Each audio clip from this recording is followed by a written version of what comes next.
why is it fair that I have to put in my 2 weeks to leave, but then you could fire me the same day? Right. A very big problem with our education today is that most of the teachers hate their jobs. The biggest red flag in a company that you can pick up on is when your employer starts using the term family to describe their employees. They're just working too hard. They're managing too many different jobs of 3 people. 2 jobs is nothing. That's very common. That's but 3, I'm hearing a lot of people doing 3 jobs. Myself and Vimari Roman, a renowned career coach, examine why people hate their jobs so much right now all across America. Also, take a look at the table of contents listed in the description. As any podcast episode over an hour in length, I'm categorizing minute by minute so you can better control your listening experience. So, let's do it. Too many days in the darkness without a glimpse of the light. Running tired and broken and scared, but I swear I'll never give up the fight. I see you broken and beat, head pulled down over your eyes. Every part of you wants to surrender, but darling, you were meant to survive. So why does it seem like people are really hating their jobs right now? There are several reasons. I would say the number one reason is mismatched expectations and values that are not aligned, and the pandemic, the post-pandemic. Going back. We'll blame everything on the pandemic. Yeah. No, but it's true. There's a lot of points with that. Yeah. So, people, I think after the pandemic have really reassessed their lives in general. And they realize that it's now probably, so for some people it is about money, but for most people it's about purpose. And, what am I here to do? What am I supposed to do? Is this aligning with my purpose? And the other thing that I hear a lot is this job no longer aligns. The values of the company are no longer aligning. I've learned a lot through the pandemic. I've heard of the company has revealed their true colors, and now we're no longer in alignment. And so those are some of the main reasons, even though this is not a new phenomenon. People have hated their jobs for a very long time. Yeah. But they're being so much more vocal about it now, Yeah. Because a lot of times managers and obviously people within companies follow each other on Instagram. And then I see a lot of people posting on their own Instagrams, bad things about how much they hate their jobs and stuff. And I'm I feel like your manager is probably going to see that. You know what I'm saying? But I feel like they know it, and they might even be. They don't care.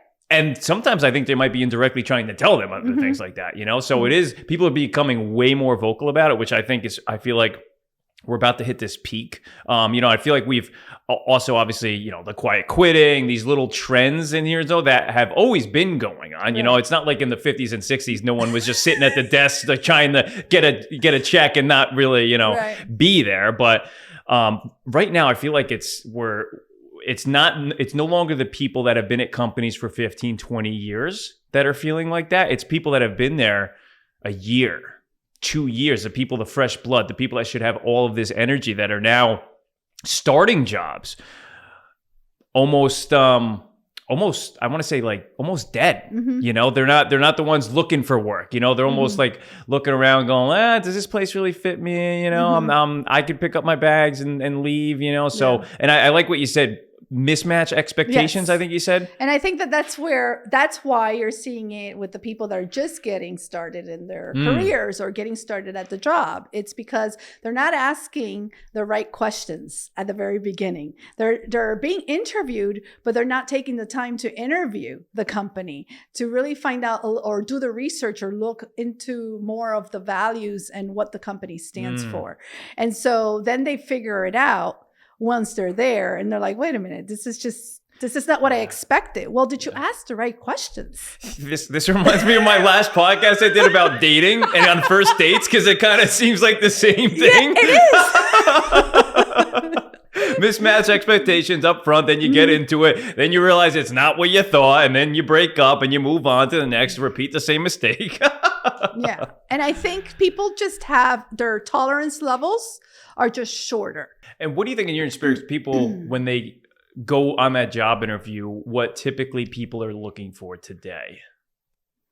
What people in terms of individuals? Yeah, like it just in general. Do you think it's really they're right now just going like, okay, how because I feel like a lot of times people are going in now not thinking, okay, what can I do for this company, right? And how am I going to mold into that company? They're kind of like, what can they do for me? Yeah, what can they do for me?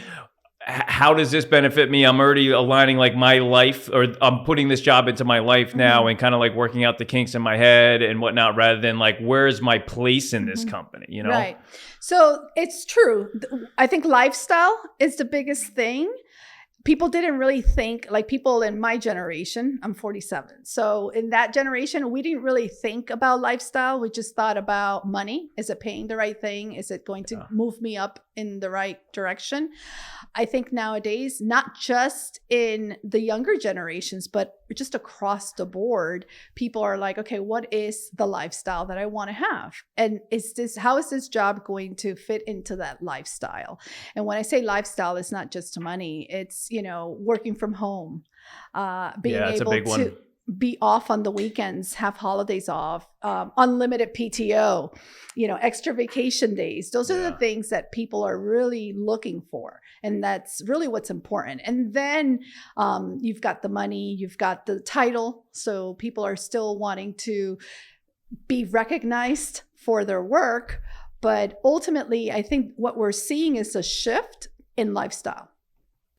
I've seen that because I know a lot of people across the board and, working for either the government, it could be the military, it could be private sector, could be anything. And right now, I feel like the PTO bank is at zero or in the negative, where actually they're borrowing the PTO that they're going to accrue for later on in the year just because like they're trying to use it now. And that's like almost being in PTO. It's in PTO debt, but there's also a ton of jobs, obviously, where, people hear PTO, they're like, wait, what's that? It was like, wait, paid time off. Yeah. Ooh, it's like, it piques your interest. And that was foreign to me before I got into the corporate world. And I was like, wait, there's PTO? We got 4 weeks of PTO a year, which was basically a whole month of being paid time off, which is obviously way different than a lot of different service jobs where like, if you don't work, you don't get paid.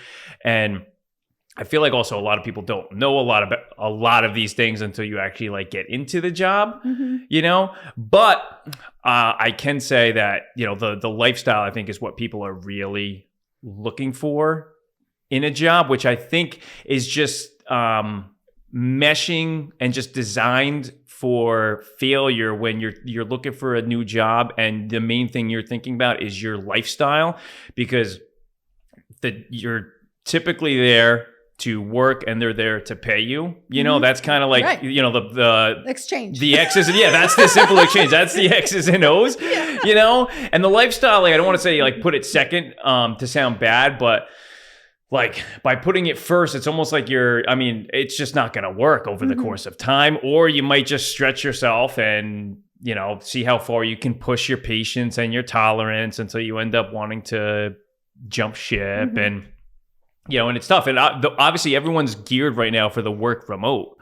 I feel like everyone would want those jobs right now, even though they're kind of going away very quickly. But at the same time, it's like, what is the intention behind trying to get a work from home job? Because I tried that at one point. I was like, oh my God, I want to work from home. I want to make money. And then just like wake up, roll over, open my emails, go back to sleep, go to the gym. But, at the same time, the intentions though are like, how can I milk this job? Right. Rather than what can I provide from home for the company, right? Yeah. So the work from home phenomenon is also contributing to this, believe it or not, I hate my job. Because people that work from home, it takes a lot of, what do you call it? You have to be disciplined, right? It takes a lot of discipline. And so what happens is you're blurring the lines. Now your home becomes your work.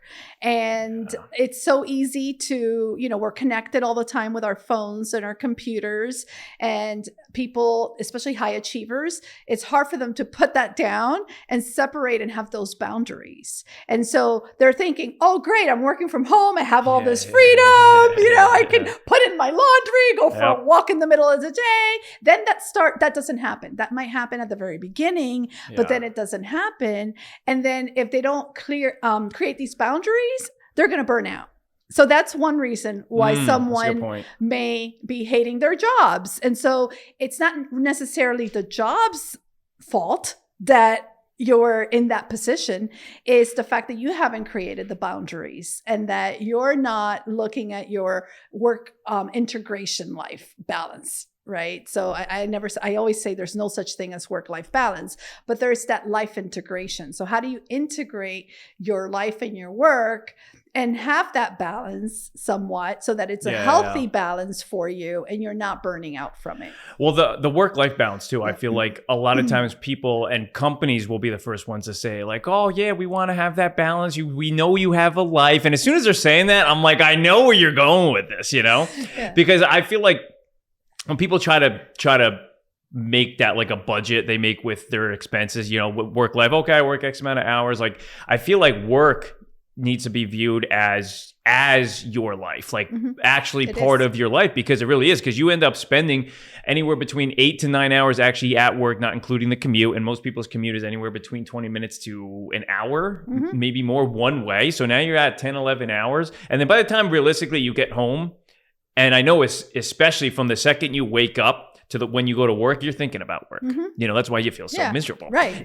And then when you get home, you're also decompressing. So then you're at realistically 11 to 12 hours of actual work. So if you're not, which is the majority of the day, you add in sleep, the day is gone, which is the majority of the day. So if you're not enjoying what you're doing for work, you're admitting then that you're not enjoying most of the day, which 5 days a week, maybe 6, you're then admitting you're not enjoying most of your life, which is really, really sad.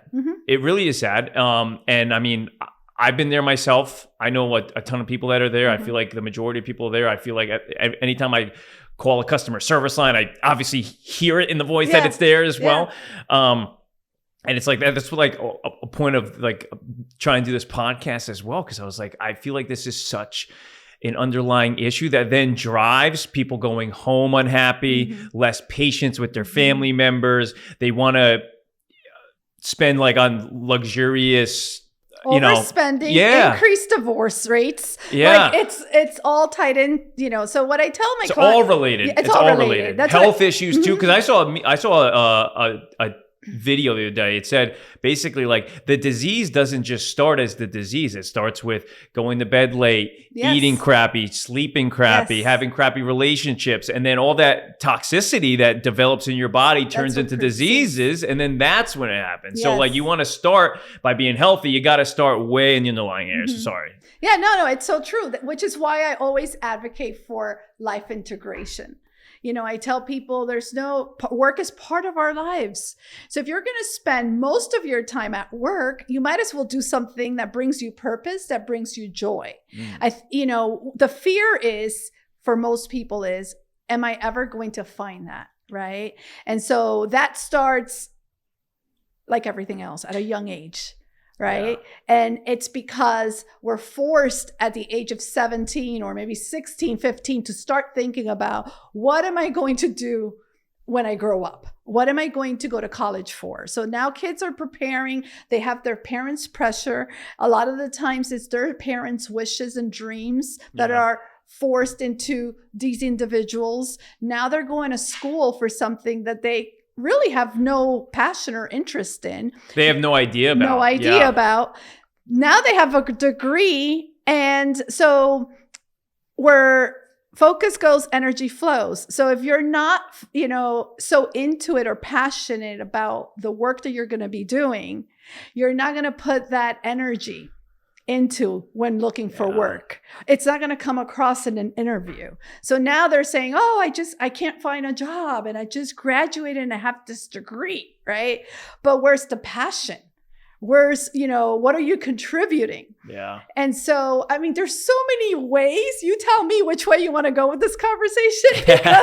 And then you have the people, one of the things that I fell into my work. And I say I fell into it because I'm a second generation hotelier. So my first career, I spent 22 years within the hospitality industry.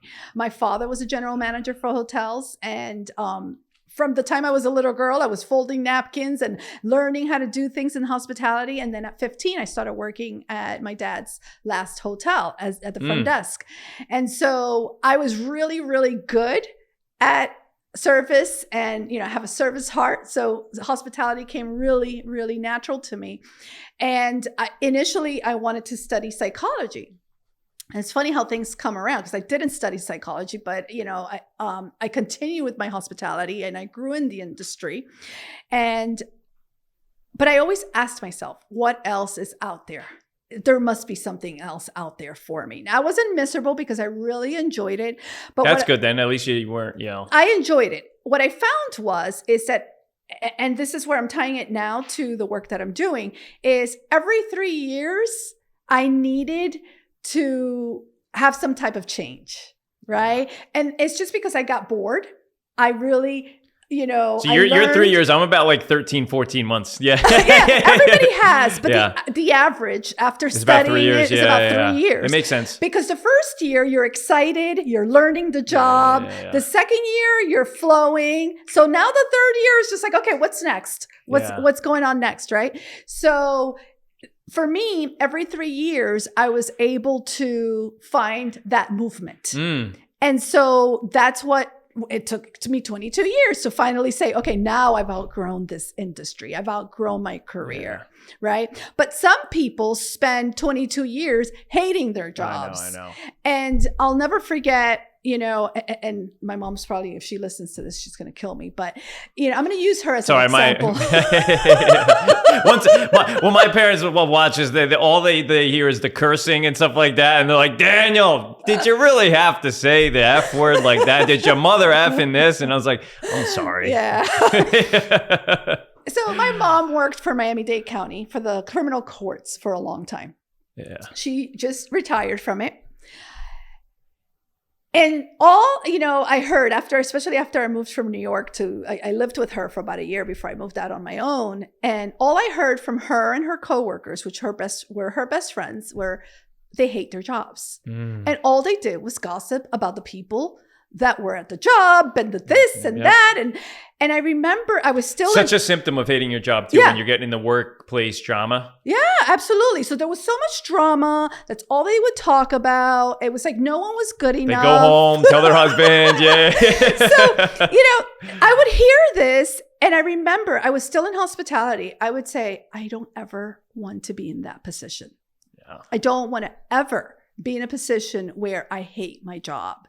Life is really short. Am I going to be hating this job forever, or am I going to do something about it? So, and then we have always two types of people. You have the people that take action, and then the non-action takers, right? The complainers, And so the complainers are just going to go into that culture of hating their jobs, criticizing people. It's always someone else's fault why they hate their jobs, right?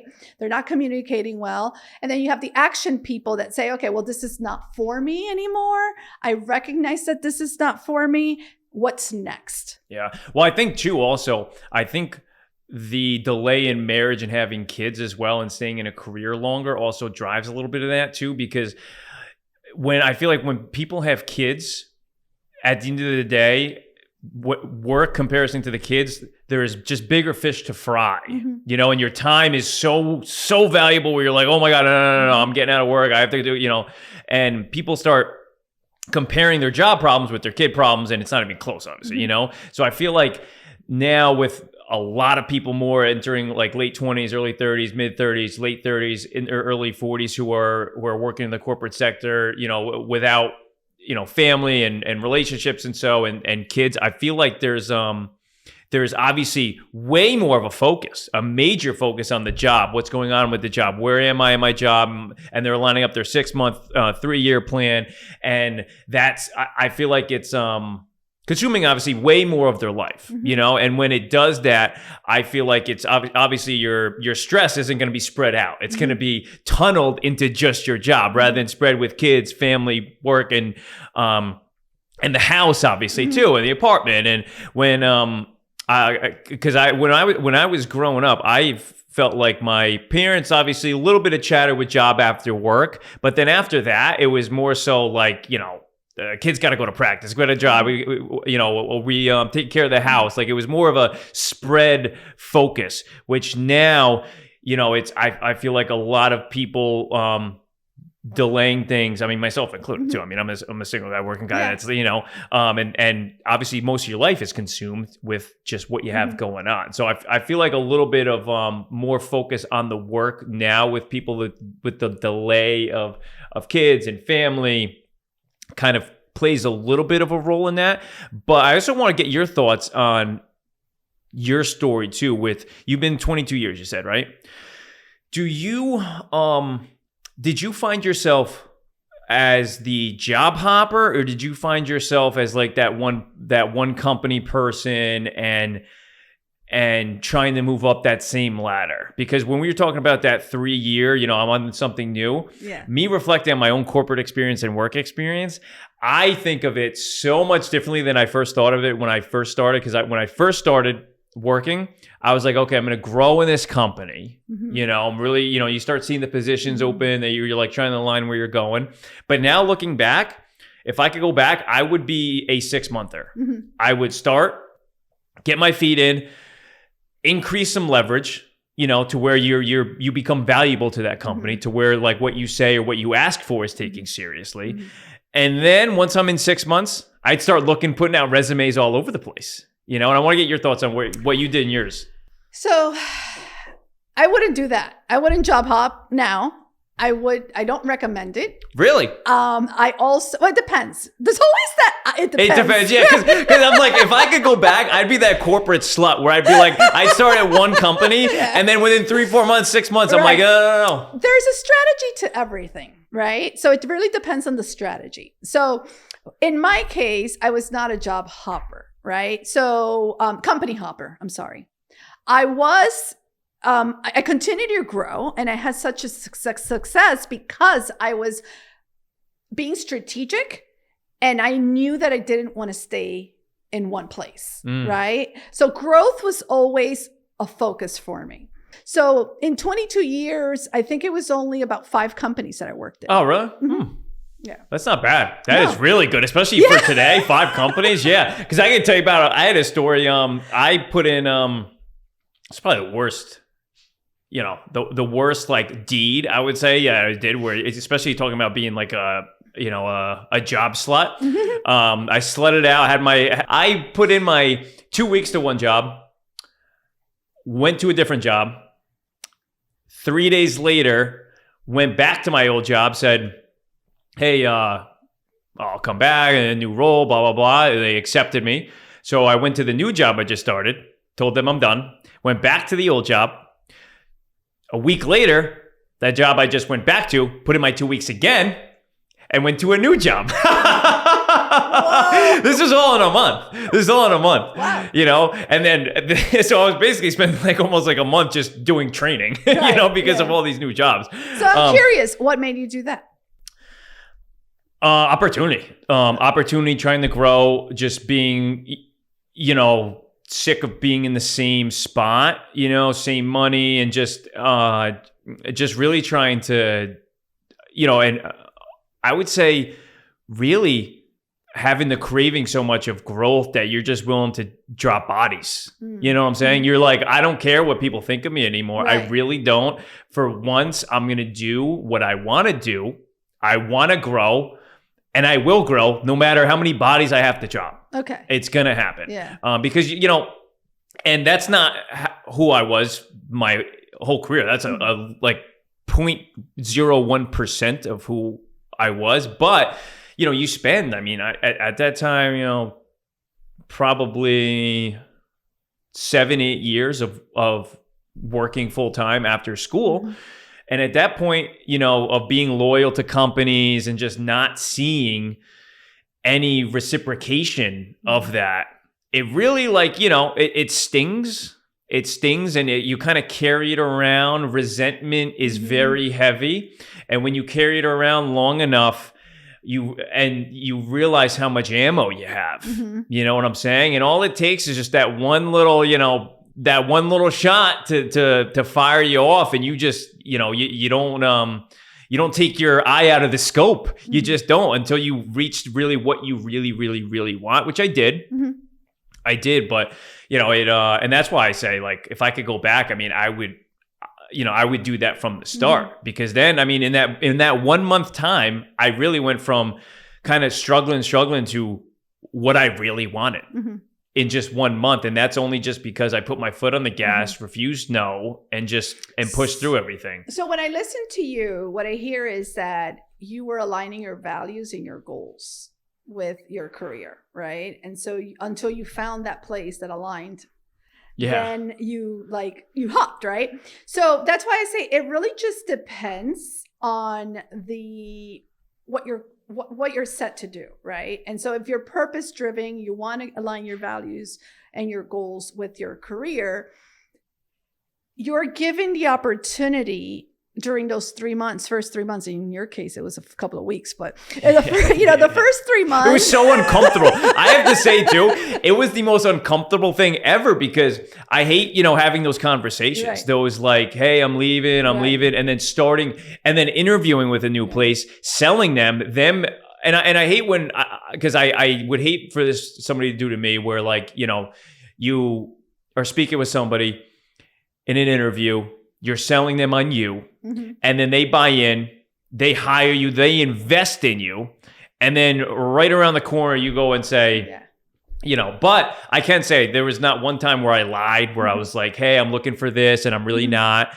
I was really upfront on everything, which makes me, have no regrets, because I don't feel like I necessarily like screwed anybody over. Right. I was just really upfront. I was just, and everybody actually, I was like, this is, a better opportunity, you know what I'm saying? And I would tell them where I'm going. So I kind of, I could walk away unscathed emotionally behind it. Yeah. And I think that leads back to the mismatched expectations, right? So you had matched the expectations because you communicated, whereas most people don't. And so if you don't communicate from the start, then it's going to be, wait a minute, this is a surprise. And, and that's where you start to break bridges, right?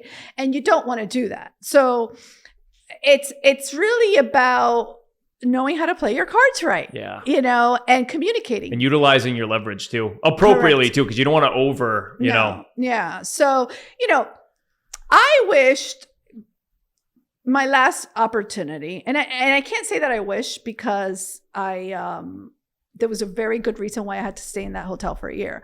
But my last hotel, I knew after the first day that I was with the wrong company.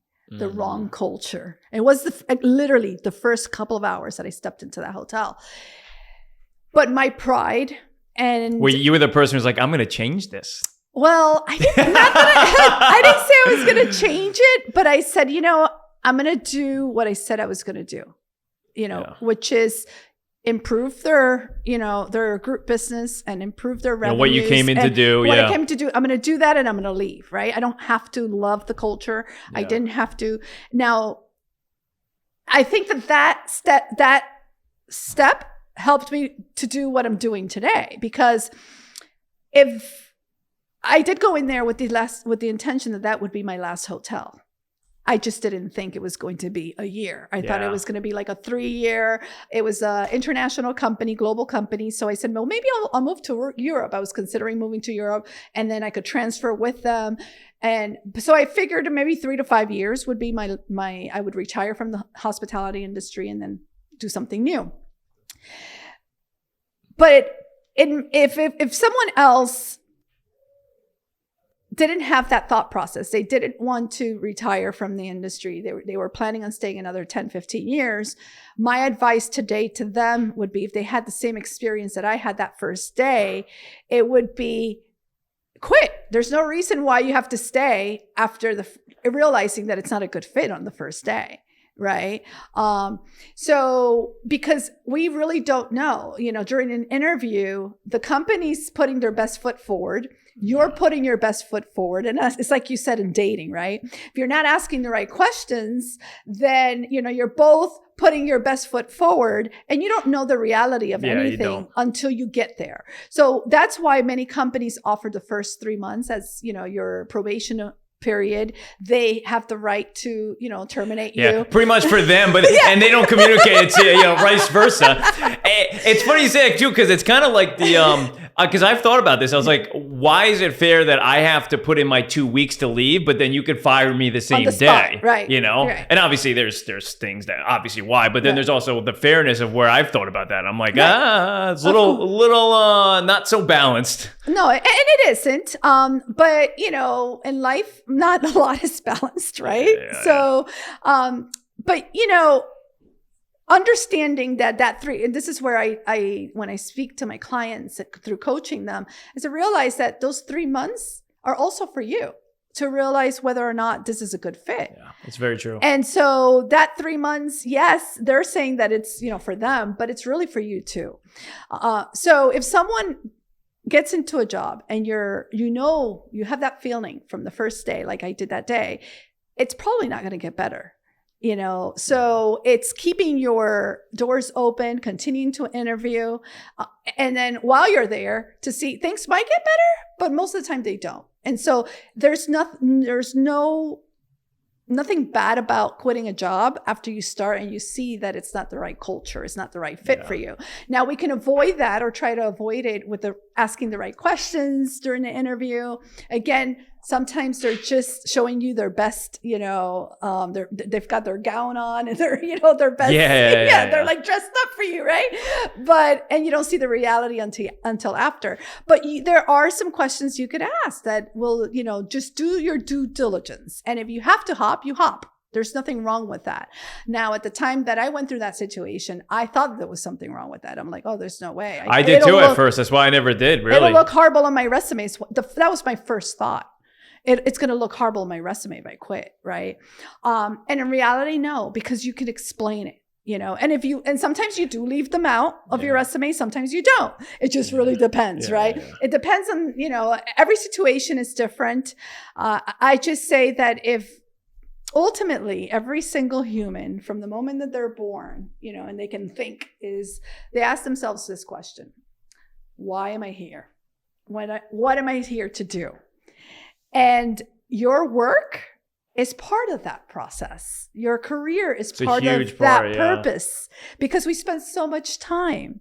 And so, and we're giving talents, right? We're given talents that are very unique to us and that set us apart from our competitors, set us apart. And so if we lean into those talents, if we figure out what are those talents, what are we passionate about, and find that purpose, then we wouldn't have what we're having, which is so many people hating their jobs. My husband has said to me for, a long time, I don't need to have purpose in my job. I could just do a job, get paid. You can, man. You can, but that's not sustainable. No. It's not long-term. It's not sustainable, because I'm telling you, I'm 47 years old. I've seen it before while I was in the hospitality industry in the last 10 years as a coach, and especially focusing with just career transitions. I see it every single day, Well, that's why I got out of the Army too. That was the biggest reason, was because I was realizing the worst time that I had was on my way there. And the best time that I was feeling about it was when I was leaving. Yeah. And then also seeing that across the board with everybody else. I mean, it was like the last day of school when it was over, his time to go home. And I'm, watch these grown ass men going, like they're getting all giggity and stuff like that. And I'm like, they're coming out of jail. Yeah, exactly. I'm like, this is exactly it is. They're taking off the, but, and I'm like, it really should be the opposite. Yeah. You should be sad when you're going home and then happy when you're going there the majority of the time. I would say like 90% is a good, shot for it. But like, I feel like most of the time, especially then me and most people today, I feel like are the opposite, where it's like 10%, you're looking forward to going in. And usually at 10% is on Friday on a shortened day or a long weekend afterwards, which plays a role into why you're feeling happy about it when it has nothing to do even with the job in the first place. So, and that's when I really started to realize and analyze myself, where I was like, all right, if I'm feeling like that on the way, I really shouldn't be doing this. Because it's obviously not fair to you. You should not be doing that to yourself. No. And at the end of the day, it is not fair to your employer. No. When you're put on the fake smile going, oh, I love to be here. You should leave, because if you leave, then another person leaves and everybody else leaves. You're communicating that way of like, something's wrong here, is something's missing, and maybe you guys should add on something. Because I started learning that. And then in the corporate world, really, when I was realizing I really hate not only the job, but like this industry, this field, this like suit and tie aspect of being in office. When I was really hit the fan was when I was seeing business, like the insides of the business. And when you hit the management level, you start to see payroll, how people are treated, why people are hired, why people are fired. And then, oh my God, I should have carried a bucket around with me so I could puke in it once a day, because it was so nasty. And also, like, people don't pick up on the disrespect behind actions, really. People really just hear the words and they know if it's disrespectful or not, but actions, where one of the most disgusting things I've ever seen on the corporate level, which I was like the only one picking up on. I was like looking around, I was like, is anyone else seeing this? Right. You know what I'm saying? And it was the opposite, because everybody else was like, oh my God, that's nice. And I'm sitting here like, are you kidding me right now? We worked in the property management field, where we're doing rentals and 450 unit apartment building, especially during COVID. And I was responsible for like renewals, like people renewing their leases, right? And down here in South Florida, everything going crazy. I was renewing people's leases for up to 40% increase. 40%. 40% increase. Because the prices were so low and they were getting jacked up by everything opening up, people moving down. And it was a combination of really like people wanting South Florida, while at the same time, South Florida's rents were so undervalued. So it was like the perfect storm for it, And also, I was a tremendous salesperson. That's the only reason you can really get that. You care about it, you're trying, and you're working for the company. Yeah. And I was also communicating with people, so I was very personable. Right. And we did such a good job that the ownership of the building goes, we're going to sell the building now. We just bought it. We're going to sell it now because it's so valued, because we helped increase it, And here I am making about like anywhere between 45 and 60 grand a year. I'm not getting a bonus on these renewals. Like that's just my job, right? But I'm competitive, and when somebody's sitting in front of me, I want to, we're going back and forth. But when the building was selling, I was like, and we were moving on to the next building. I was just kind of like not feeling bad, because it was market rent. I was really just bringing people to market rent, and I wasn't lying or anything. It was just the game of it. But I was like, what did I really gain from this? You know what I'm saying? I mean, I'm making the same money. Yeah. At the end of the day, there's no like, the NFL's getting good right now because they're doing like a performance-based system, which is across the board. It's not just like you have to hit this one goal, it's do or die, so you can really do well throughout it. And I felt terrible, because I was like, dude, I put so much time and effort into this, and I'm here at what? You know what I'm saying? And as we're leaving, the owners sent us a gift. The team a gift. And, they're selling this for, we're talking, I couldn't even ballpark it, but a couple $100 million building. Wow. That they were selling. And they sent us a box of chocolates. A box of chocolates. Oh my God. Yeah. It's either a box of chocolates or there's cookies. It was chocolate cookies, something like that. And our like upper management who never. I know you're laughing right now. I wanted to fucking blow a hole through my office. You know what I'm saying? And break all the glass on my way out. And what type of chocolate? I couldn't even. I couldn't even. And I've never been angry at getting chocolates. You know, and I remember a regional. It's like Forrest Gump says. Life is like a box of chocolates. chocolates. Yeah, you never know what you're gonna get. Yeah. No, you're right with it because I remember our like upper management, person who like you rarely see, emails us and goes, "Hey, there's something sent for you guys from the ownership. Like, let me know what it is so we can thank them and all that." So I go down to the desk. Yeah, it's there. It's just a box of chocolates, and I'm infuriated because this was not $10,000 in cash staring at me. This was like $100 of chocolates. You know what I'm saying? So, yeah. And I'm just thinking about the slave work that I just put in. You know what I'm saying? And we're actually like this whole thing. We actually fired ourselves because we did so well that they sold it, and now we're out of a job. Yeah. Our company who was contracted for this now has to find this new position. So we fired ourselves by doing good. Yeah.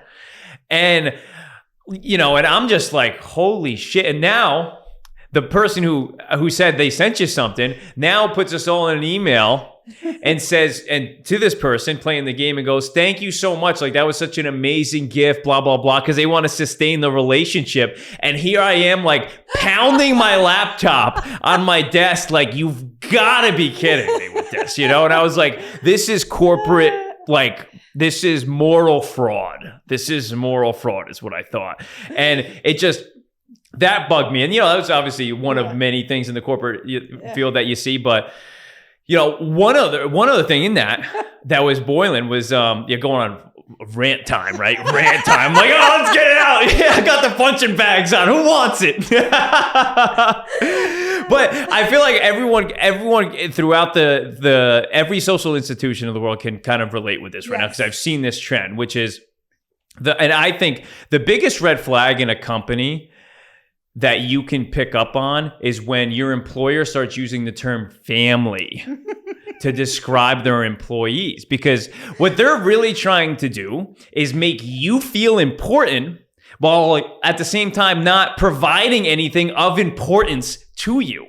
There are dysfunctional families. There are dysfunctional families. Yeah.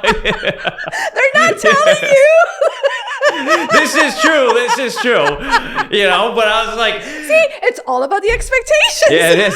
You're not kidding. If you have expectations to be treated with respect, but you're not demanding that respect, then you're going to be disappointed. You're allowing yourself to kind of, yeah. So, and it's interesting because I didn't even think about like having like what is going to be our theme, but expectations are everything. It's like I said to my, and I tell my husband that all the time because I don't get upset with anything. I'm just like, oh, it is what it is, and it is what it is. I even have a little quote written down in my office.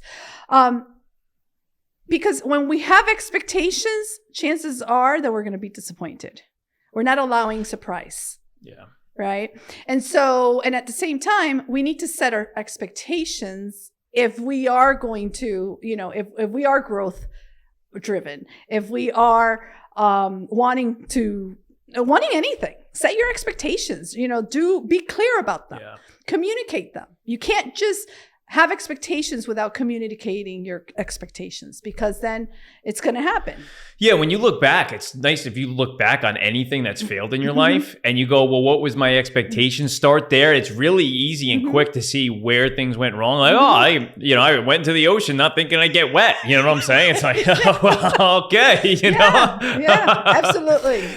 People need flexibility because especially today we're like, people, not everyone, you might be a morning person. I might not be a morning person. So why are you forcing me to come in at 8:00 in the morning when I'm here till 6:00 anyway? Because when everybody leaves is when I really get my best work done. Right. Yeah. So a good leader, which is another reason why people are hating their jobs, is that the leadership doesn't realize that they're human and the people they're managing or leading are humans too. Yeah. And we all have different needs and lifestyles.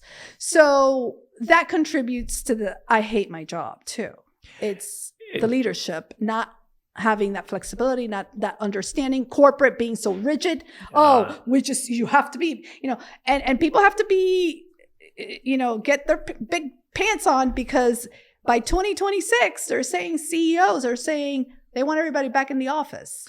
Yeah, I know. It's going to be really interesting to see. I'm glad I'm not in that fucking mix anymore. Yeah, but it is going to be interesting because it's kind of like that fight inward. And speaking about leadership, actually, my posted a Instagram reel, which was also a TikTok and YouTube short yesterday, on basically asking people, why do you hate your job? I was like, do you hate your job? Everybody, if you do hate your job, please comment. Let me know why. I'll bring your comment up on the podcast and we'll talk about it. And if you do like your job, also I want to hear from you as well. Right. Because that's important, because I feel like it's equally important. Why do you like your job? Maybe people can hear about why people do like their job, hate their job, and also kind of go back and forth. So I've got about 5 or 6 comments here that I just want to mention here, which is super cool. And it opens up the mind too. And you also, there's some commonalities and so forth here. But a lot of them brought up leadership, administration, and those things, which are really the decision makers on these things. And what we were talking about before, lifestyle being a big one. I'll go with fake names only. We'll start off with Emily. Okay, Emily. And I'll play the TikTok for you first here so you can hear it. Okay. So you know exactly what they're responding to.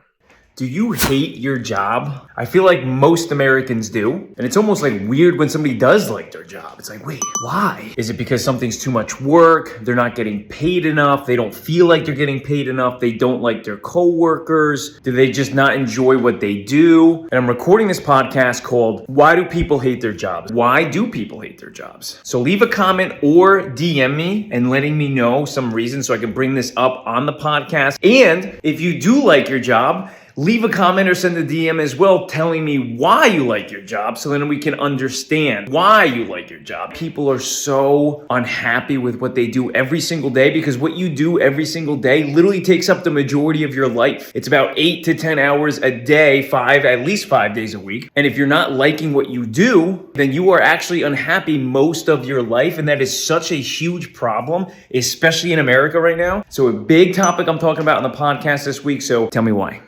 So on my website, one of the things, one of the quotes or something that we wrote on the website is, life is too short to hate your job. Yeah.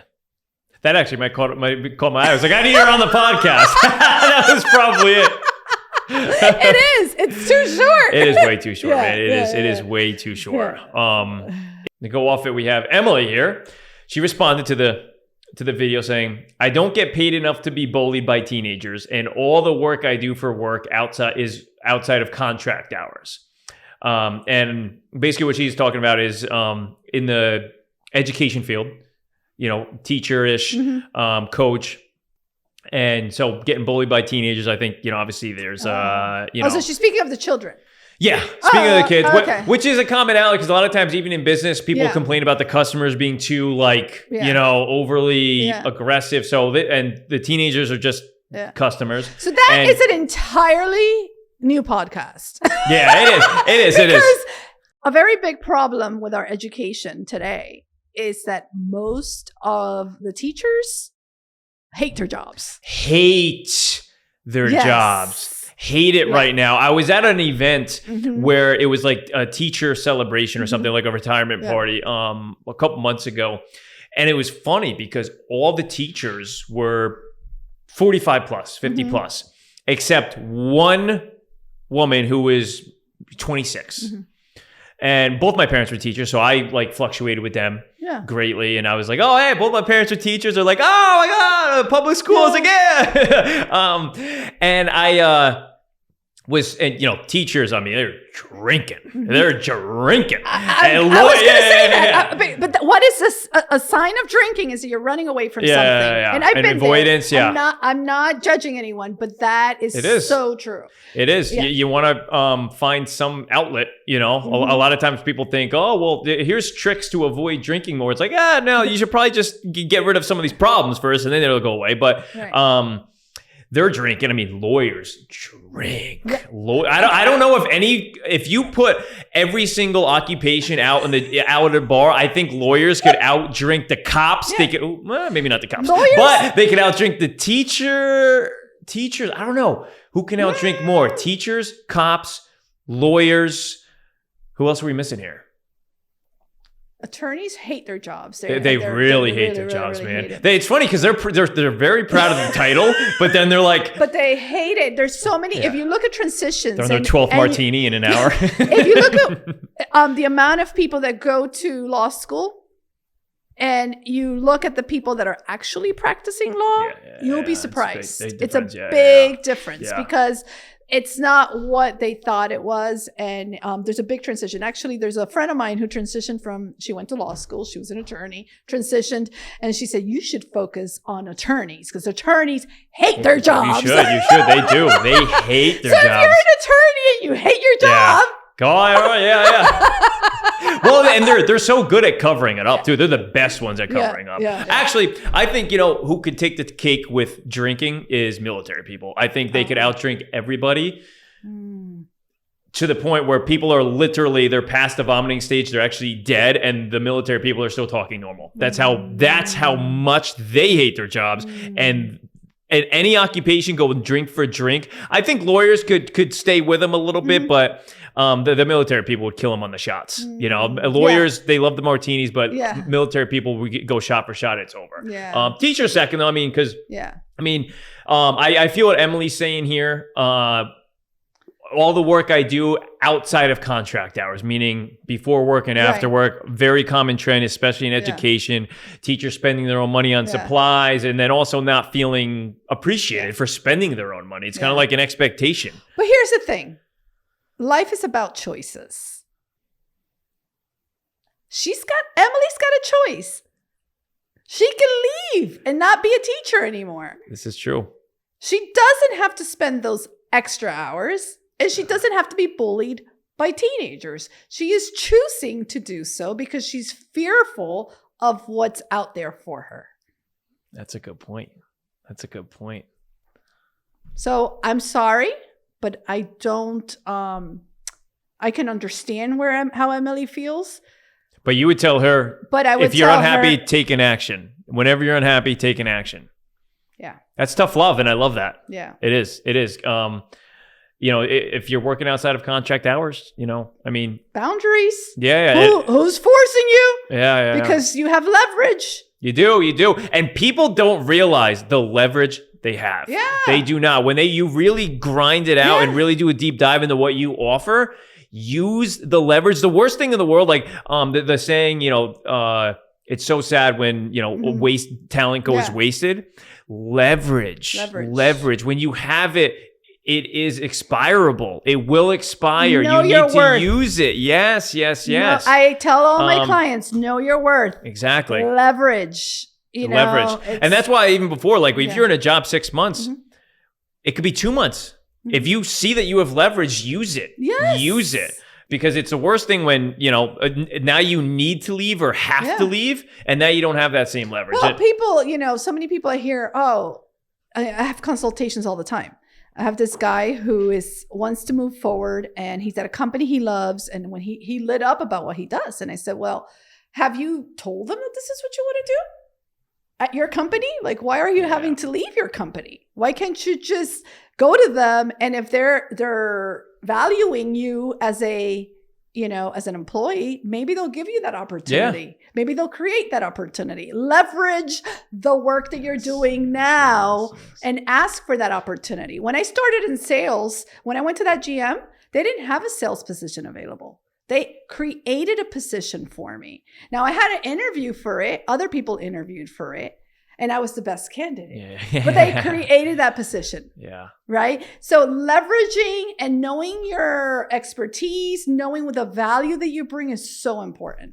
Yeah, and I don't want to sound like an asshole here, but there are times to use that leverage, and it's best to use that leverage when people are or companies are in a weak spot. Yeah. It is because they're going to do it to you. Yeah. They're going to do it to you. They're going to ask you to do things for them when they know you owe them, or, you know, whatever reason, they're going to use it against you. So it's not, you know, you've got to take advantage of things when you have them. You know, I mean, it's natural, right? I mean, I'm curious. Who else do we have? Well, I said, what would you be looking for in a new job if you were to look? Okay. I asked, Emily?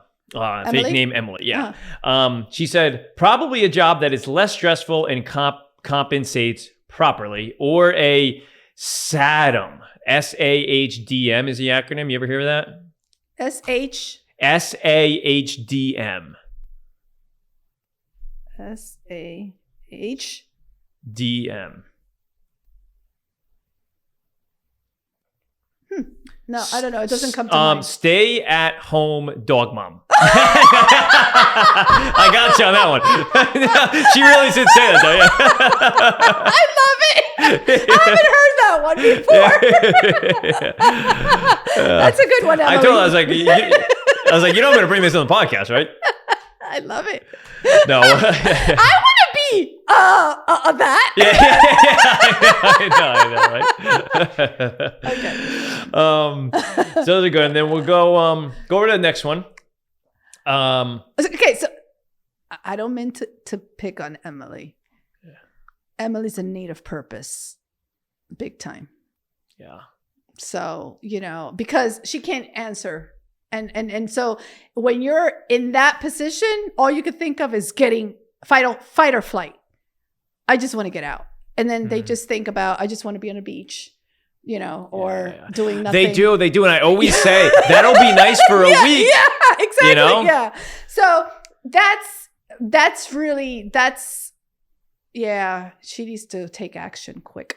Yeah. To either correct what is crossing the boundaries now, which the company may not even know about the boundaries, first of all. You know, and then, so take action now. And then if it's not corrected, you know, in the next year or two, I mean, start aligning something different for yourself. A year or two is too long for her. I think she's done. You think she's done? I think she's done. Yeah. I mean, I hear it all the time. So it's like, you know, I always say to my clients or my potential clients when they do a consultation, okay, so what's going on? What's brought you to want to hire a professional at this time? Yeah. And usually it's when they're done, right? Yeah, so, and then you give them the X-ray, you know. So what's next? On the next one, I don't hate my job. Overall, I've loved it because of the people I've worked for are amazing people. Not going to lie. I had a while where I didn't love it because of some of the people I've worked with. Normal. Especially if you're in an office with multiple people. LOL, I don't love the office administrator right now. I like her personally, but she micromanages, which I'm not a fan of. Good thing I don't work directly for her. Also, one thing I don't like is people are retiring and they are not being replaced, which piles more work on us. The raises are 2 to 3%, and the firm keeps telling us how well they have been doing profits, yet we don't see any of the money. Yeah. And this popped up a corporate story in my mind because it was funny when she had said, people are retiring and they're not being replaced when they're retiring. Yeah. When I left my corporate job, one of the people that I was managing, I knew was going to be filling my job. Mm-hmm. So I told them, I said, hey, I make X amount of money. I gave him the exact amount a year. I was like, and he was basically like the person to get the job. I was like, when they're gonna try to give you a number, but tell them literally that this is what Dan made, you know, and to make sure you don't get screwed over. And I was like, and to tell you the truth, they're probably not going to replace your position. So you're probably going to still have to do your position and my position. So a couple months goes by. I'm out of the corporate world. I'm like, you know what I'm saying? I'm loving it. And then caught up with them. And what happened? They did hire him. They didn't replace him.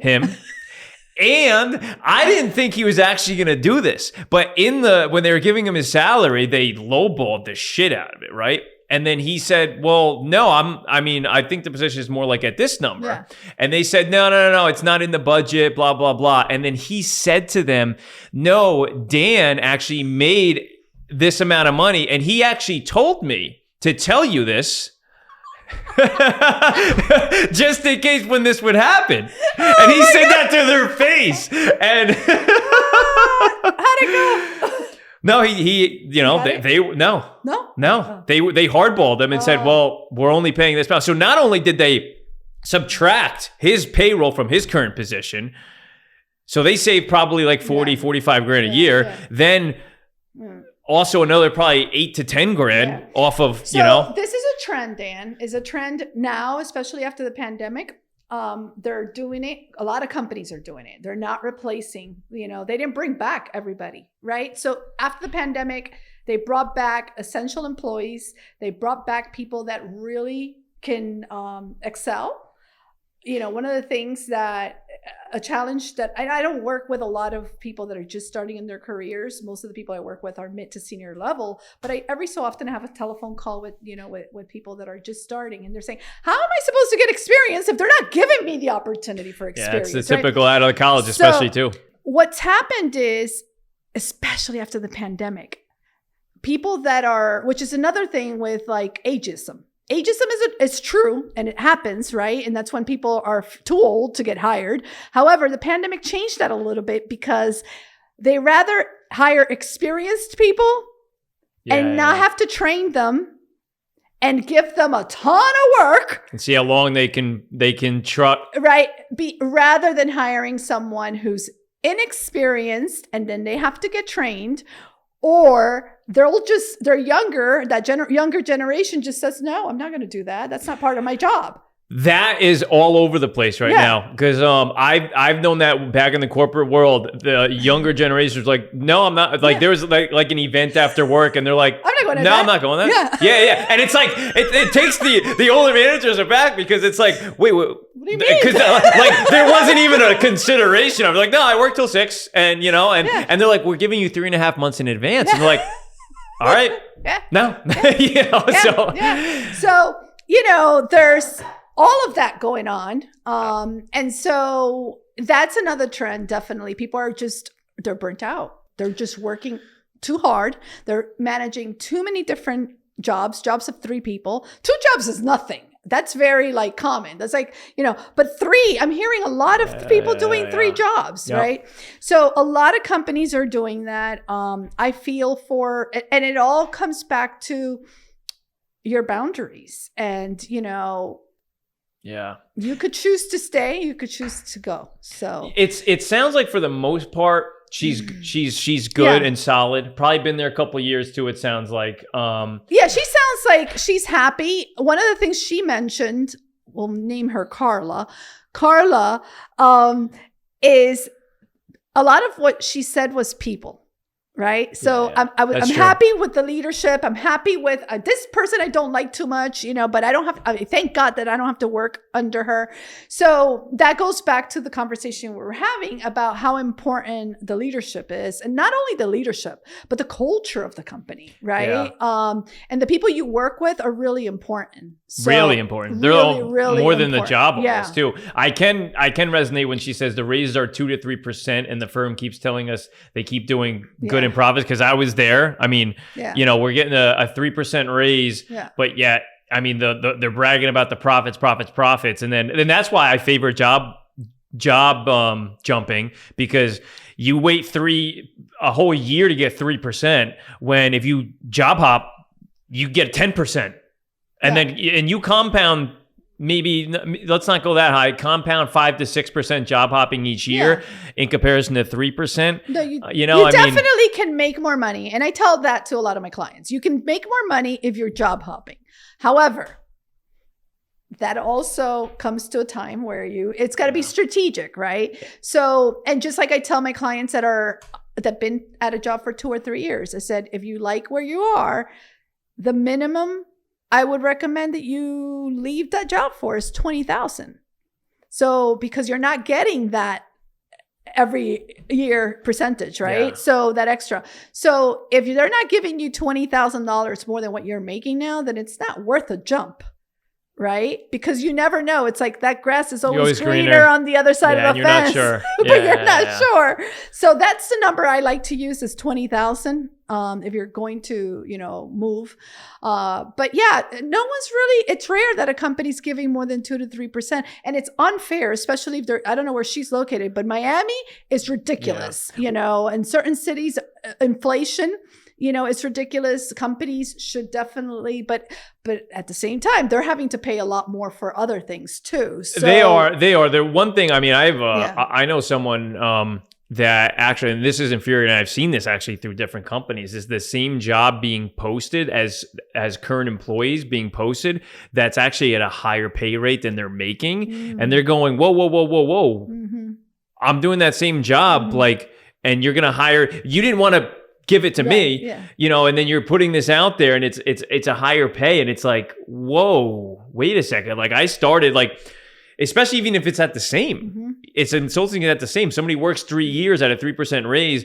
And then all of a sudden you posted the same job. That would be a horizontal move for them technically, but that same job is now at the same rate. I mean, I've seen that. And that is really what pushes people to be like, whoa, I'm leaving. Yeah. And I don't blame them. In that case, I think that definitely that wouldn't be for me a company that aligns with my values. Yeah, a little sneakathon there. Yeah. The next one here responded to 4 words when responded to that TikTok. Man, give me the mic. Exclamation. Yeah, so had a lot to unpack there. I just left it at that. Yeah. So I was like, all right, I feel it. Yeah. It's I appreciate it, you know what I'm saying? But probably a lot to unpack, probably extremely unhappy, and probably she or he was probably like, I'm about to go in and then realizing how much, you know what I'm saying? And just be like, nah, I'm not, you know what I'm saying? Because they don't want to open up that in their mind. This is going into, and this could be another podcast too, another subject, because most people don't take action because of fear, and our brains are just built to live in fight or flight, right? And to fear the unknown. So the majority of people that aren't taking action when they hate their jobs is because of fear. And so they're self-sabotaging. And it's, if I had any, to leave them with something is to, look at the ways that you are self-sabotaging, right? And what's stopping you from taking action and not being kind to yourself. Because you're living in this every single day, I hate my job. And not only is that bad, it's brutal for you. I've been there. Think of what you're doing to your friends and your family. Yeah. Because at some point, people just stop listening to you. They get tired of hearing the same thing. And so it's not healthy for anyone, right? So things are never going to be perfect. We don't love every single aspect of our lives. We could be with a person we absolutely love and have a day where we feel I hate him or I hate her, because that's just life. But because in order to appreciate the great stuff, the good moments, we have to understand what it means to go through those bad moments. Yeah. Otherwise, we wouldn't have that, distinction. Yeah. So the bad things are going to be there. But how long are you going to sit in it? It's, I like to say I'm a certified positive intelligence coach. So when I speak about the brain and all of that, it comes from that work that I do, which is all science-based. And it's mind-blowing how many of us, keep our hands on a hot stove. We get the warning, but we just still keep it there. So I like to give people that visual. If you're so unhappy, why are you staying there? Because you're in a mental poverty. Yeah. It's just, so it sounds like hard, tough love when I say life is about choices. Set your expectations, have boundaries. And it might sound like easier said than done, but in reality, it's not that difficult. Yeah, and you just got to make good decisions with it. And those decisions got to be based off of non-emotional and really strategic, which involves a little bit of time. Because I tell everybody too that I talk to about jobs, I'm like, realistically, you're looking at 3 months before you see a paycheck from a new job and you get settled. By the time you start thinking I should leave my job, it is not, okay, I put in my 2 weeks, and then you just think in 2 weeks I have a job, or maybe 3 or 4 weeks you're going to be in it. It's not, there's training. You don't get paid all the time for training. And then by the time you're actually settled in, you're like 3 months. Yeah. So like know that, and then go based off of that, because if you don't, you're going to start making decisions based off of what you want now, and then you're not going to be good. It's easier to find a job when you have a job. Yeah, it is. And lack of making a decision is a decision. When you choose to stay at a place, you think, oh, well, if I make a decision and it's the wrong one, it's bad. You're making a decision by staying, and that is your decision. So just know that. Yeah. But over to the next comment. We'll call her Alexis. Alexis, yes. Used to hate my job as a nurse in the hospital because of lack of support from nursing administration. Love my job where I'm at now in hospice because it's the opposite. Our upper management is young. CEO is in her 40s and keeps her nursing experience up to date so she can help us more and also relate to us, which obviously leads to more respect from her employees. I also have a sense of purpose, which makes me love it even more. And she used to be a nurse, so she's absolutely got that sense of purpose, which is really driving her. Probably super, super sweet woman, very caring to be in that field, especially, probably just... I feel I've known a lot of people that work in hospice, and I have to tell you that I think it changes them. It changes, hospice, for those of you that don't know what hospice is, because there are people that don't know, is when people are basically dying and there's no cure. They're left for hospice. So they're made comfortable at home, or they're made comfortable in this facility. And so the few people that I've known that have worked in hospice have a new appreciation for life that gives them that purpose, because they're seeing the people that are dying and the people that don't have a choice. Yeah. And it does. I mean, from reading her comment to it, she seems very leveled. Yeah. Like there's no exclamations, there's no capitals, there's no like, you know what I'm saying? She sounds very, she's doing in a good place. She feels like she's fulfilling her purpose. She's working in community. And she's serving others. Yeah. So, that's someone that loves what they're doing, even if she didn't say, I love what I do. Yeah. And we love to see that. So, and she even said, love my job. So, she did. So she did say, I love my job. See? Yeah, she did. But see, it's because service to others, community, and purpose. Guys, that's the magic. Yeah. So she's got it going. Yeah. Love you, Alexis. Yeah. I love hearing stories like that. Yeah. No, that is always a good one too. Because I didn't think anyone was gonna message me saying I love my job. I really didn't think that. So it's nice to see. And then we have another call her Sarah. Why I like my job. I genuinely liked helping my patients. So probably medical field. I like my coworkers and had a good daytime, Monday through Friday schedule as a nurse. So also a nurse. Why I didn't like my job. PTO not getting approved. Getting denied. That's tough, yeah. Getting denied is... Yeah. So didn't get approved and never feeling appreciated. More and more was always asked of you, but wages were crap. And I feel that, especially when you start getting PTO, which is you're communicating to your employer, hey, I need time off for X, Y, and Z, whatever it is, and then they decline it. It's tough. I can understand maybe once, especially if it's like soon, you're requesting off the next week or two. But, the PTO companies that decline, PTO, or the companies that decline PTO I've seen are really like events based, where it's like, dude, no, I mean, this is our time, man. Yeah. Like we need you. Right. But nurse, I'd say nurse, cops, teachers, like a lot of those fields, when they request PTO, like there's so much netting behind to really like ensure that people can take time off. If they do get short staffed, what are your steps? And I feel like those types of jobs really shouldn't be declining PTO without it being like you're asking for like a month and a half or something like that, or if it's in the next like week or two. So I feel her on that, but it she genuinely likes helping her patients and had a good Monday through Friday schedule. I mean, so she's speaking about purpose, lifestyle. Those are the two things she's speaking of, because I love taking care of her patients, right? That's service.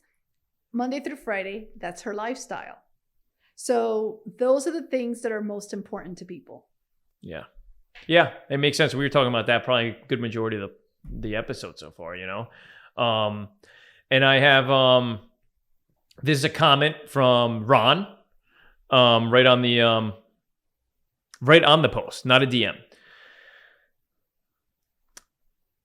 Overworked, underpaid, no support, and lack of respect, all caps, by administration and the public, plus people who are not in education making decisions on education. So obviously teacher, and I feel this because of the event that I went to, with all the teachers. And so I felt it from my own parents being public school teachers, and lack of respect. I see that across the board in society. So who are going to be the worst? Yeah. The worst people with lack of respect? Kids.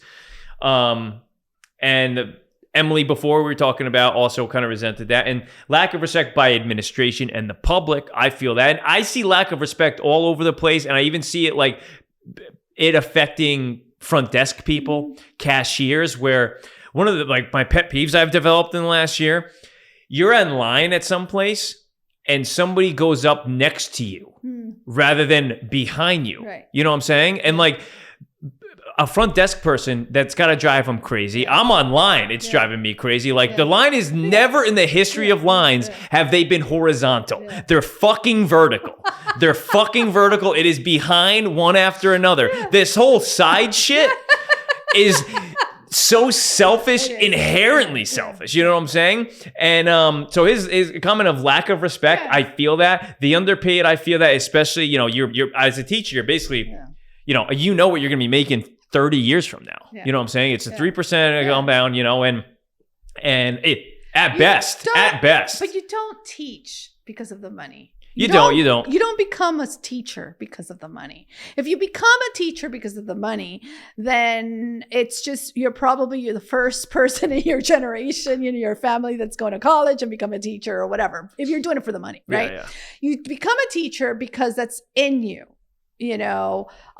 Most people, unfortunately, become teachers because they think, oh, I'm going to have the summers off. I'm going to have, for the wrong reasons, ultimately, right? So Ron, I don't feel sorry for Ron, just like I don't feel sorry for Emily. Here comes the tough love. Because get out.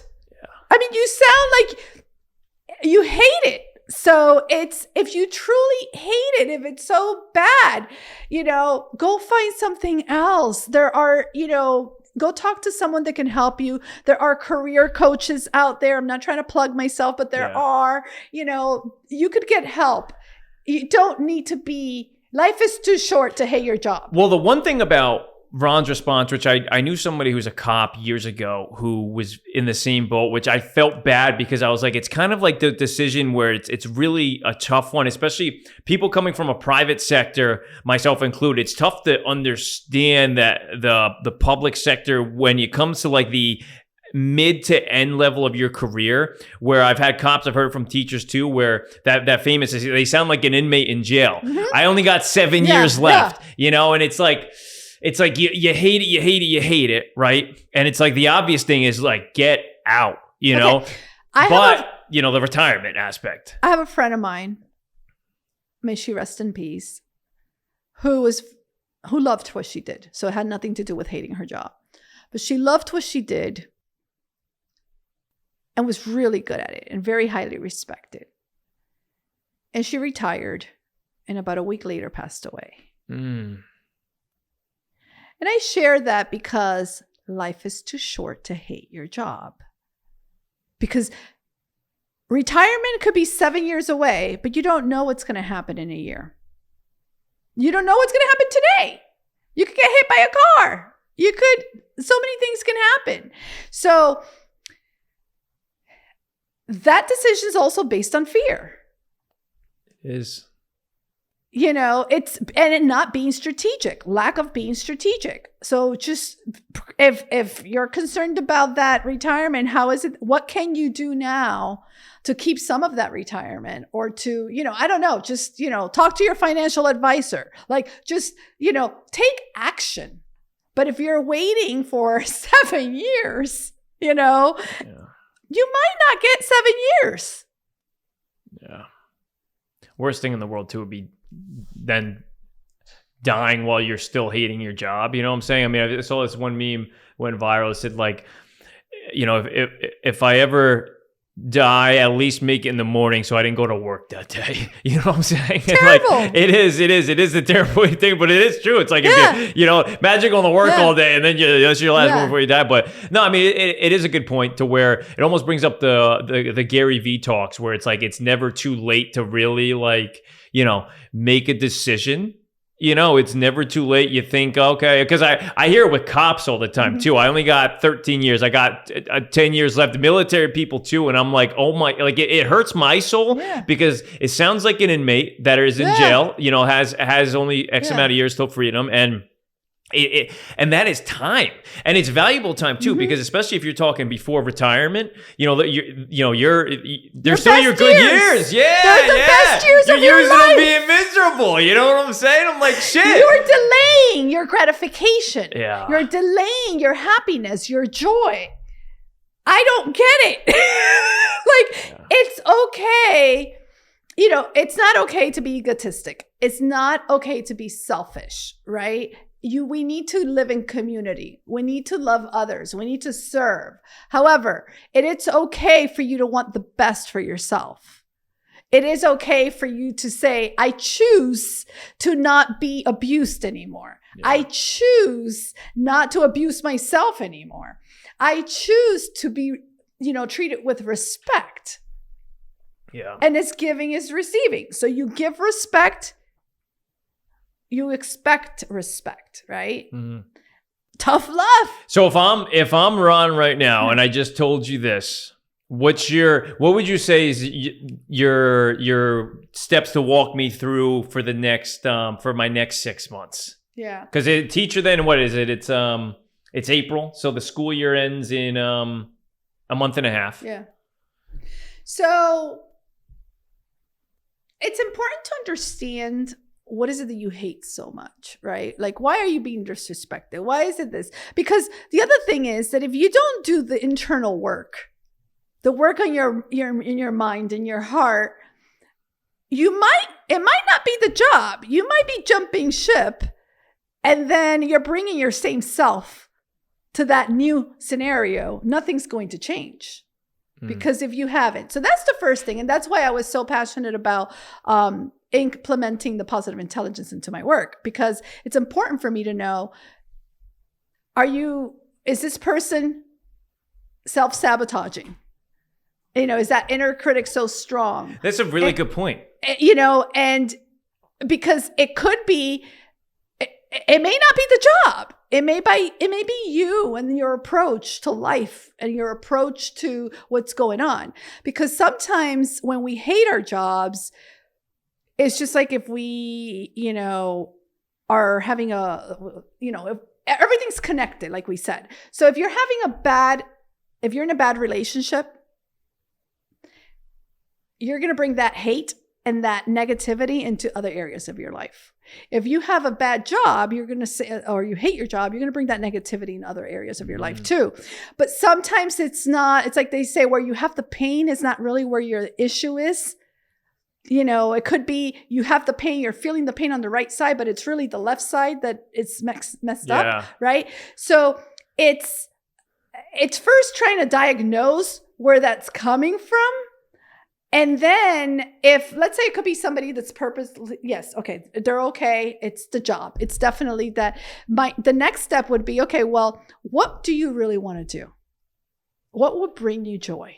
Yeah. If there was nothing standing in your way and I could just snap my fingers, what is that perfect dream next step for you? And usually people do have an answer. Some don't. And then we have to discover more. But most people do. And then, okay, what do you need to get, now what you would do? Okay, so how could you do that? What aspects of your job already or your career align with that next step? What have you done that's contributed, and what have you accomplished that aligns with that next step? And then start to, you have to rebrand yourself. So you're a teacher, you're no longer a teacher. What is it you're a great communicator, you're a great, whatever it is that you're an expert at. Transition that so that you're no longer, your branding, your resume, your LinkedIn profile are no longer just speaking to your teaching abilities. You can't hide the fact that you've been a teacher for the last 15, 20 years, but you can speak on your communication, your analytics, whatever it is that sets you apart, right? A lot of teachers are great at curriculum writing, right? So, maybe it's transitioning into the books, working for the company that supplies your favorite books to teach from, right? Or writing curriculums, or there's so many areas that people just don't see them because you're stuck in that hatred, you're stuck in that negativity. And so unless you're speaking to someone who's helping you strategize and, okay, well, these are your skills. This is where you can transition, because it's easier always to transition within the scope, within the industry somewhere, doing something different. That's an easier transition. It's not to say that a teacher can't transition into just working corporate somewhere. Maybe they go into training. Now you're working with adults and you're training and development, right? So it's finding out what drives you. What are the skills, the natural talents that you bring? I love StrengthsFinder. Gallup StrengthsFinder is a great assessment to find out what your natural talents are. And then aligning your skills and your major accomplishments and setting that branding so that it speaks to that. Yeah. And really in the first step, you said really what you want to do. You know what I'm saying? Because, and fatigue, doing the same thing. I mean, I think that's kind of natural to feel like that after being in the same industry for how long, I mean, it's especially teaching the last 20 years because, I mean, and it's okay to say you outgrew. I loved hospitality. I still love hospitality. I work in hospitality now in a different aspect. Right? That's true, yeah. So I love the hospitality And you left after 22 years. Yeah. I outgrew. I never said I hated the industry. When I left, I never said, I outgrew the industry. It was no longer serving me, right? So sometimes you could spend 15, 20 years doing something and you just outgrow it, and it's okay. Yeah, and the main thing too here, what's really nice about the comment is that he doesn't actually really complain about the actualness of the job. Like you don't see here the kids. Yeah. You know what I'm saying? He doesn't even mention the kids. It's just basically the administration stuff, the lack of support, which, it does kind of mean he loves what he does, I would say, if he's not even thinking about that. So, it's... So, he could be in the wrong school district. He could be, He'd probably be listening going, yeah. He could be, I mean, has he explored, this is where I would say, have you explored charter schools? Have you explored private? Have you explored... Job jumping, baby. Yeah. I mean, it's just, you don't have to stay in a job. You don't have to stay in a job that you hate. Yeah, no, all good points in this. It actually, the one teacher the young teacher I was telling you about at that that event. The bar. Yeah. I felt so bad because she was I was asking her about teaching. She says she hates it and she's gonna be out of it in the next year, you know? And I felt terrible because there you have really the young generation there getting into it, putting their toes in it at best. I mean, she maybe been there maybe 2 years max, and then going, fuck that. You know, and that speaks volumes because it's like, you know, in 20 years, we're not going to have those teachers anymore who have been in the district for 10, 15, 20, 25 years, 30 years. There's a guy that taught in my high school who was there 50 years. He retired after 50 years. And, you know, I think years down the road, you're not going to see that anymore. You're not going to see it. And it's sad that seeing teachers job jump is a little bit sad. But, you know, at the same time, I get it today. So I appreciate all this so much. This is such a great conversation. I hope that this helps somebody out there, and especially people who commented. Thank you guys for commenting, giving me your thoughts. I hope we're able to give some really good feedback and so forth. And if you want to learn more, or reach out to you or so, where can people like kind of find you, learn more about you, and maybe reach out if they want to? Yeah, so I'm everywhere. I mean, if I wasn't, you know, I don't know who's not everywhere now, right? Yeah. So I'm on LinkedIn. LinkedIn is the best because that's where I really spend a lot of time. So just my name, Vimari Roman. I do have an Instagram page, Be Productive Coaching. So Be Productive Coaching, you can find me on any of the social media channels on Be Productive Coaching. And, you know, I do answer emails. So, you know, my information's on my website, beproductivecoaching.com. Okay. Well, that sounds great. Appreciate having you on and so forth. And I'm sure I'll see you down the road. Yeah. Thanks for having me.